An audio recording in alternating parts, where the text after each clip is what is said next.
apalagi kita pas waktu siang itu menyantap itu, masya Allah akbar tabarakallah.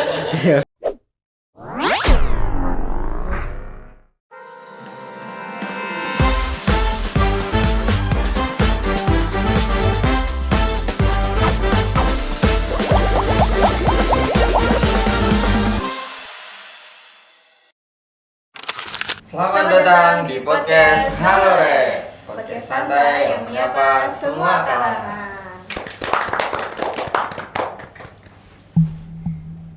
Selamat pagi Mbak Lia. Selamat pagi. Sebelumnya kita perkenalan dulu gak sih? Iya, sebelumnya perkenalkan nama saya Muhammad Ramul Jabar, biasanya dipanggil Amul, dan rekan saya Meliana Hayati, bisa dipanggil Lia, yang akan menemani pemirsa semua di podcast ini. Oke, gimana kabarnya Mas Amul? Alhamdulillah saya sangat baik sekali Mbak Lia. Saya sangat bersemangat hari ini. Wow, sama. Mbak Lia sendiri bagaimana kabarnya? Senang sekali. Senang sekali. Iya, wah, benar. Mantap. Jadi ini kita mau bahas apa Mbak Lia terkait podcast hari ini? Bahas yang seru-seru aja kali. Yang seru-seru aja. Iya. Apa itu Mbak Lia? Budaya. Iya. Wah. Menarik gak sih? Menarik banget. Apalagi tentang culture shock ini. Culture shock Mbak Lia? Iya. Culture shock apa emang Mbak Lia? Culture shock itu adalah perasaan di mana seseorang merasa cemas saat berada di lingkungan yang baru atau budaya yang baru. Oh, kaget gitu ya? Iya. Misalnya waktu aku ke Kediri kemarin. Itu aku baru sadar ternyata di sana tuh susah untuk nyari soto. Soto? Iya. Padahal kan kalau di Solo mau pagi, siang, sore itu mudah banget cari soto. Tapi ternyata di sana itu pagi-pagi tuh nggak ada yang jualan soto gitu. Mungkin Mas Amul ada pengalaman? Pengalaman saya kebetulan soto juga. Waduh, soto juga. Jadi pertama kali saya datang ke Solo, saya kan orang luar nih, saya orang luar Jawa. Pertama kali saya datang ke Solo, saya pesan soto di warteg. Itu saya kaget. Ternyata soto di sini itu dia nasi sama sotonya itu nyatu, jadi dalam satu mangkok. Nah, kebetulan di tempat saya itu kalau kita beli soto itu nasi sama sotonya dipisah. Oh gitu. Saya juga kaget di sini ternyata soto itu harganya 5.000, 7.000. Sementara di tempat saya itu harga soto 15 sampai 20.000. Oh gitu. Mas Amul asli mana? Saya aslinya Sumbawa. Oh, Sumbawa. Nusa Tenggara Barat. Wah, jauh sekali. Iya. Nah, kebetulan kan di UIN itu mahasiswanya juga dari berbagai daerah kan Mas Amul. Iya. Tentunya waktu datang ke Solo kan pasti mereka punya culture shock sendiri-sendiri. Betul sekali Mbak. Nah, kita udah ada narasumber nih yang cantik dan ganteng. Sepertinya dari raut wajahnya hari ini mereka berdua sangat antusias sekali mengikuti podcast hari ini. Mungkin bisa perkenalan terlebih dahulu Mas Mbaknya yang ganteng luar biasa. Mungkin dari mbaknya dulu deh. Mbaknya dulu. Oke, perkenalkan nama saya Latifah Irunisa, kerap disapa Ica. Mbak Ica. Iya, aku dari Purworejo. Purworejo. Iya, Jawa Tengah aja. Masih dari Jawa Tengah ya? Iya masih. Setelah Jogja. Oh gitu. Kalau dari Masnya? Perkenalkan, saya Fauzan Fahmi Hamid, dari Nusa Tenggara Timur. Kemudian saya berkuliah di UIN Raden Mas Said Surakarta gitu. Berarti kita tetanggaan ya Mas? Oh iya Mas. Oh iya. NTB, NTT. Oh, dekat ya kita? Dekat berarti. Oh, dekat. Oh, siap. Tetanggaan. Jadi tetanggaan pulau. Oh, pulau. Siap, Mas. Tetanggaan provinsi ding. Kayaknya tapi bukan, pulaunya juga beda. Pulau Mas, tapi provinsi deh. Provinsi. Kalau pulau kan ada yang dekat juga Mas. Ada yang dekat juga. Oke, gimana nih? Sekarang kuliah di mana? Sama UIN juga, UIN Surakarta. Saya ambil program studi ilmu perpustakaan Kak. Oh, ilmu perpustakaan. Iya. Kalau Mas Ami? Sama sih, informasi perpustakaan juga. Yang nata-nata buku, bukan hanya itu sih sebenarnya, tapi janganlah ya. Kelihatan dari wajah-wajahnya kalau sering baca buku. Iya.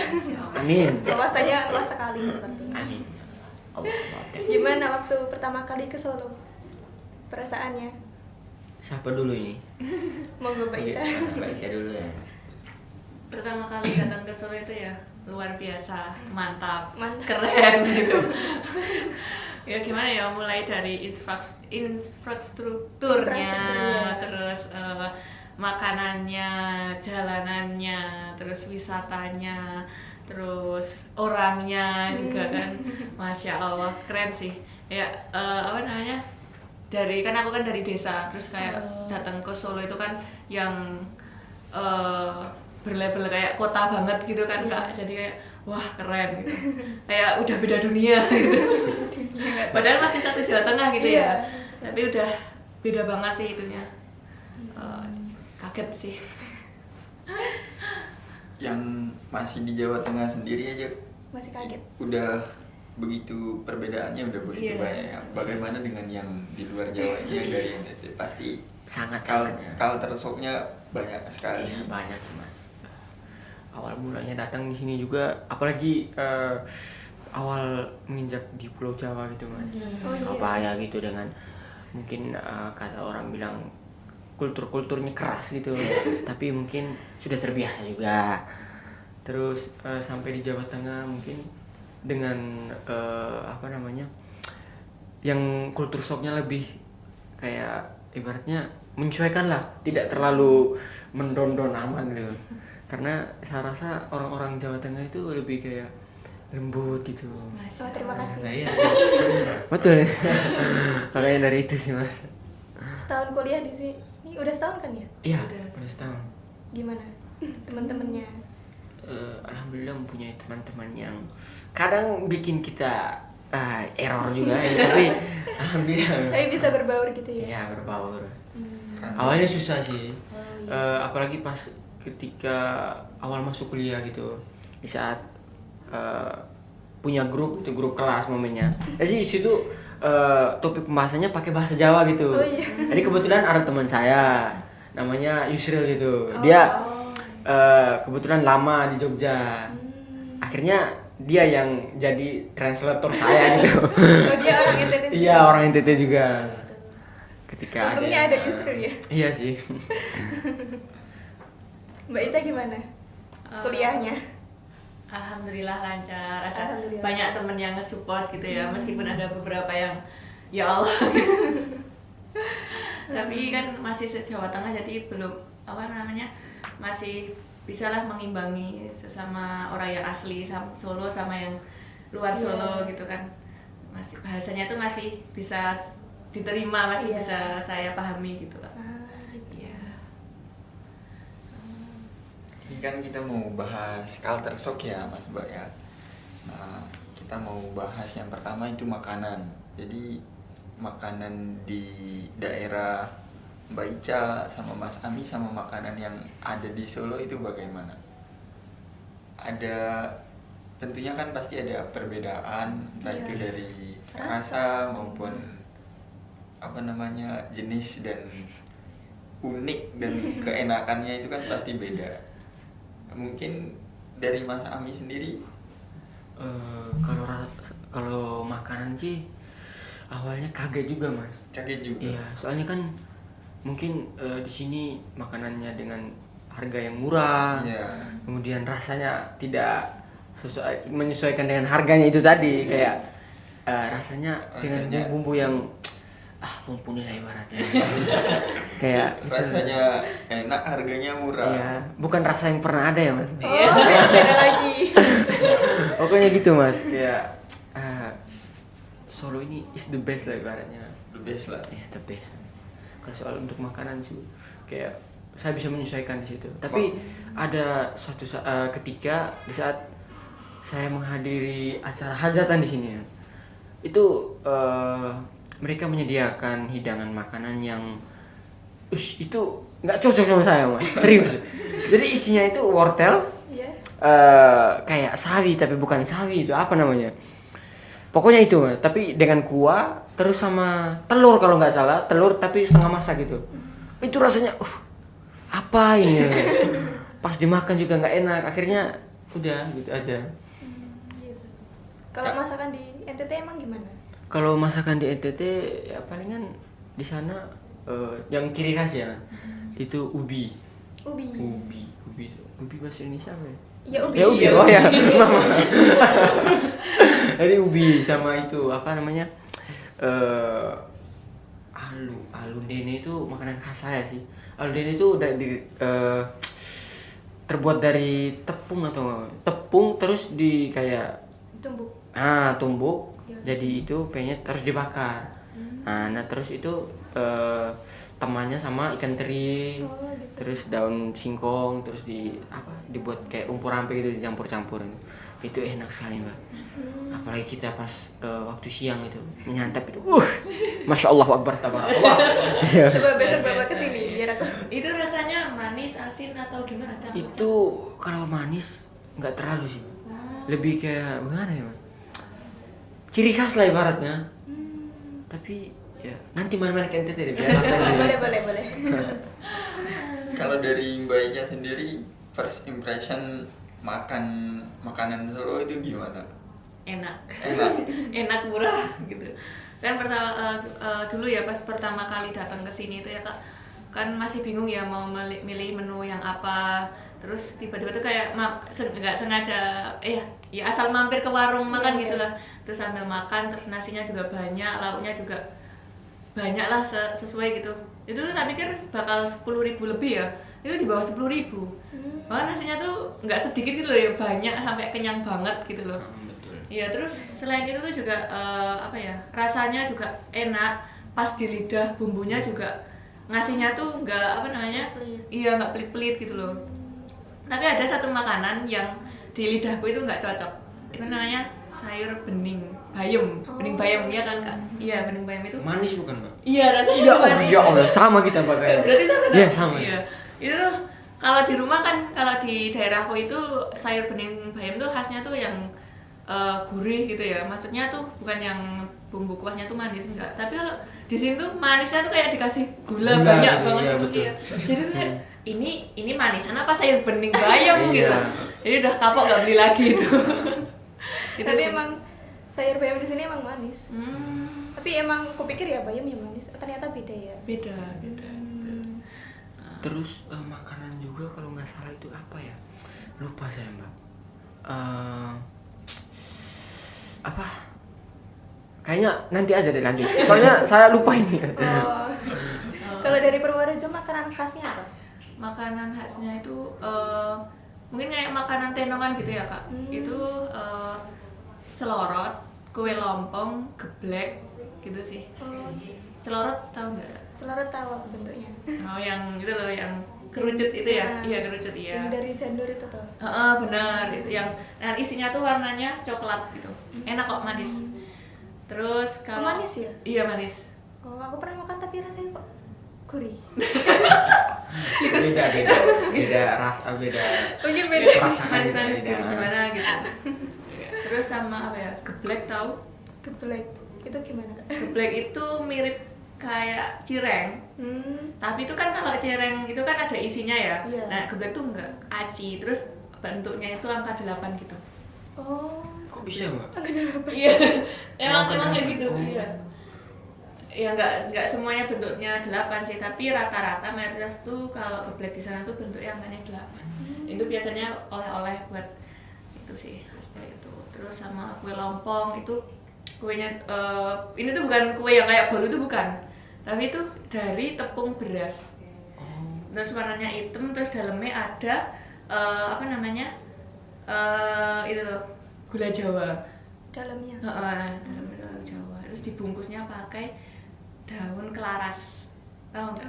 Oh, Daun kelaras. itu daun Daun yang pisang yang berwarna udah bukan? itu. Oh bukan. Daun pisang yang udah kering. Iya, daun saya udah kering itu. Kue lompong namanya. Terus itu mbak, saya baru ingat ini. Iya, di sana kan biasanya makan ikan tuh mbak. Nah, pas saya datang ke sini, itu kebanyakannya makan ayam mbak. Oh, Iya iwa. gitu. Jadi Iwa itu di sini bisa dua arti. waktu nyampe dari bis terus diajak abang makan di warung itu, katanya makan ayam aja gitu. Terus dalam hati saya, ayam kayaknya mahal nih. Soalnya di sana itu Iya. ayamnya mahal harganya. Paling kan kalau nasi ayam itu ibaratnya 15.000 dapat itu. Wah, 15.000. Iya. Makanya itu kaget di sini. Kok ayam 10.000 gitu. Lebih mahalan ikan. Sini kan jauh dari laut. Oh, iya. Jadi ya mungkin effortnya itu yang bikin mahal. Kalau di NTT kan deket laut kan. Iya sih. Yang kayak lagu di laut aja gitu. Tapi di NTT ada papeda nggak? Kalau papeda itu nggak ada kayaknya. Itu lebih ke daerah Maluku, Oh, Papua saya pikir gitu. ada. Itu masuk sana papeda. Di sana lebih ke ciri khasnya moke. Moke Moke itu? itu minuman khamar itu. Nah, di sana kalau nggak ada itu barang ya kayak kehidupannya itu ada yang kurang gitu. Serius. Oh gitu. Jadi makanan khas NTT-nya apa? Makanan khas NTT dari setiap daerah sih beda-beda sih mbak. Kalau Mas Ami dari mana? Ende. Nah, Oh, ende tadi yang saya bilang tadi alundene itu. Oh. Nah, itu makanan khasnya. Sama itu, waai punga. Apa itu? Susah kan sebutnya, waai. Ada ainnya itu, waai. Waai punga itu dia dari ubi juga. Tapi ubinya di cincang terus di kayak rebus gitu. Nah, itu. Itu enak sekali. Kayak makanan pengganti nasi itu. Oh berarti di sana ubi itu kayak nasi ya kalau di sini. Kayak nasi. Bagus. Besok kapan-kapan bolehlah dibawa ke sini. Iya, boleh. Atau mungkin Mas Ami yang masakin nih. Ya, bisa gila saya. Oke, tadi kan udah tentang makanan. Terus tadi di awal juga tentang nyinggung sedikit tentang bahasa ya waktu pertama kali ke Iya. Solo. Gimana bahasa daerah kalian dengan bahasa Solo? Menyesuaikannya bagaimana? Kalau saya sih rada-rada susah kalau menyesuaikan, Pak. Soalnya ibaratnya di sana itu penggunaan bahasa lebih banyak ke bahasa daerah gitu, kayak kesehariannya. Jadi kalau di sekolah kadang pakai bahasa Indonesia juga, tapi tidak banyak. Nah, ketika kita menyesuaikan dengan budaya yang baru juga ibaratnya susah kan. Iya. Satu sisi ketika kita menggunakan bahasa Indonesia otomatis campur aduk sama logatnya juga. Iya benar. Jadi kan lucu gitu. Kadang minder juga ketika ngomong. Tapi saya rasa itu bukan ketika orang-orang ketawa gitu. Itu sebenarnya bukan lelucoan sebenarnya, tapi itu kayak mereka merasa baru gitu, ada yang Iya. baru gitu. Jadi saya rasa begitu aja sih. Bisa menyesuaikan lah. Tapi sekarang udah agak mendingan kan, udah agak paham dikit-dikit bahasa Jawa gitu. Paham sih mbak. Secara kan udah saling Ya. tahunan ya di Jawa. Itu yang saya ingat Tresno sih. Terus sama siapa ini? Maksudnya lanjut. Yang dapat cuma Trisna aja. Iya, kok bisa Ya ya? banyak sih. Ya. Itu kan. Dari banyaknya bahasa Jawa yang paling tinggi cuma Tresno. Enggak, ya ada lagi. Itu yang awal pertama yang saya jadi pernah main futsal di UIN malamnya. Terus ada abang dari orang Bima gitu. Dia sebutin oraketo. Pakai bahasa Jawa gitu. Wih, lucunya saya sampai ketawa itu. Soalnya penyebutannya itu pakai ain gitu. Soalnya beliau lulusan pondok juga. Si oraketo, posisi main gitu. Kayak fashion banget. Iya. Kayak temannya, Mas buka Mas. Oraketo Mas. Kayak gitu Mas. Jadi teringat terus ya? Dek? Oraketo terus banyak lah. Udah banyak ya kosakata Iya. bahasa Jawa. Tapi awal yang ketika PBAK Mbak, itu dikenalkan dengan bahasa-bahasa kotor gitu Mbak dari teman. Jadi mungkin saya rasa bukan hanya di sini sih, dari setiap Iya, daerah juga kayak semuanya. gitu. Bahkan mungkin kalau kita keluar negeri ya, yang paling diingat itu. Iya betul. Kadang mengenalkan terlebih dahulu bahasa-bahasa yang kotor, kasar gitu, biar lebih tahu gitu. Iya, biar nanti bisa tahu, oh ternyata orang ini ngomong ini gitu. Tapi kenapa ya kayak gitu? Kurang tahu juga. Orang Mungkin nanti bisa Indonesia memang diriset. unik. Oh ya unik, unik ya. Warga plus Orang berapa? Indonesia. Plus 62 ya? Baik, terima kasih kepada Mas Ami dan Mbak Ica yang sudah hadir di Iya. podcast hari ini, podcast Halrek, di mana tadi kita udah berbincang tentang culture shock bagaimana Mas Ami dan Mbak Ica menyampaikan perbedaan antara daerah Mas Ami dan daerah di sini di Solo, dan juga culture shock tadi yang sudah Mas Ami sampaikan dan Mbak Ica sampaikan. Ya mungkin itu bisa jadi pelajaran buat kita juga, jadi pegangan buat kita. Jadi dimanapun kita berada, betul kata Mas Ami tadi, kita harus menjunjung apa namanya tadi Mas Ami? Di mana langit Di mana langit dipijak, di mana bumi dipijak, di mana bumi dipijak, di situ langit langit kita dipijak. dijunjung. Betul sekali. Ya, mungkin podcast hari ini kita akhiri ya Pak Iya. Lia ya. Terima kasih Mbak Ya, Ica, Mas Ami. oh bukan Mbak lah. Semoga yang kita sampaikan itu bisa bermanfaat bagi kita semua. Amin. Oke, kalau gitu kita boleh ikut, mbaknya boleh ikut jargonnya. Oh, boleh. Gimana nih jargonnya? Kalau kita bilang podcast Podcast Halo Halo Re, Heeh. nanti podcast santai yang menyapa semua kalangan gitu. Berarti Ya. kami podcast santai yang menyapa semua Iya, kalangan. benar. Siap-siap. Oke, sekian dari kami. Sampai jumpa di Podcast Halo Re. Podcast santai santai